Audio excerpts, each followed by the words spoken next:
যুক্তরাষ্ট্রের দেয়া ৩০ দিনের যুদ্ধবিরতি প্রস্তাবে রাজি হয়েছে ইউক্রেন। মঙ্গলবার সৌদি আরবের জেদ্দায় যুক্তরাষ্ট্র ইউক্রেন সংলাপ শেষে এক যৌথ বিবৃতিতে কিয়েভের এই সম্মতির কথা জানানো হয়েছে। ওই বৈঠকের পর যুক্তরাষ্ট্র ইউক্রেনকে পুনরায় সামরিক সহায়তা এবং গোয়েন্দা তথ্য দিতে রাজি হয়েছে।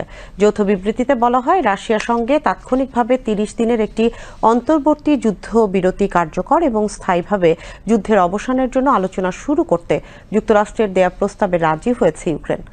জেদ্দার ওই বৈঠকে মার্কিন পররাষ্ট্রমন্ত্রী মার্কো রুবিরিওর সঙ্গে যুক্তরাষ্ট্রের জাতীয় নিরাপত্তা উপদেষ্টা মাইক ওয়ালস, ইউক্রেনের পররাষ্ট্রমন্ত্রী আন্দ্রি সিবিগা এবং দেশটির প্রেসিডেন্টের কার্যালয়ের chief of staff Andriy Yermak অংশ নেন।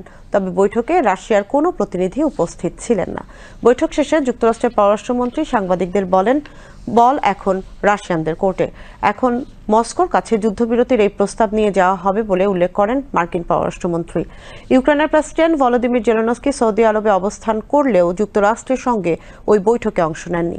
তিনি বলেছেন, যুদ্ধবিরতি একটি ইতিবাচক প্রস্তাব, যা কেবল আকাশ ও সমুদ্রপথে লড়াই নয়, যুদ্ধের সম্মুখ সারির জন্য প্রযোজ্য। এদিকে হোয়াইট হাউসে ট্রাম্প সাংবাদিকদের বলেছেন, ইউক্রেন যুদ্ধবিরতিতে রাজি হয়েছে, আশা করি প্রেসিডেন্ট পুতিনও রাজি হবেন। ইউক্রেনের যুদ্ধবিরতিতে সম্মত হওয়ার সিদ্ধান্তকে স্বাগত জানিয়েছে ইউরোপীয় ইউনিয়ন। ইউরোপীয় কমিশনের president Ursula von der Leyen বলেন, এটি একটি ইতিবাচক অগ্রগতি। ন্যায্য ও স্থায়ী শান্তি প্রতিষ্ঠার ক্ষেত্রে এই পদক্ষেপ ইউক্রেনকে আরও এক ধাপ এগিয়ে নিল।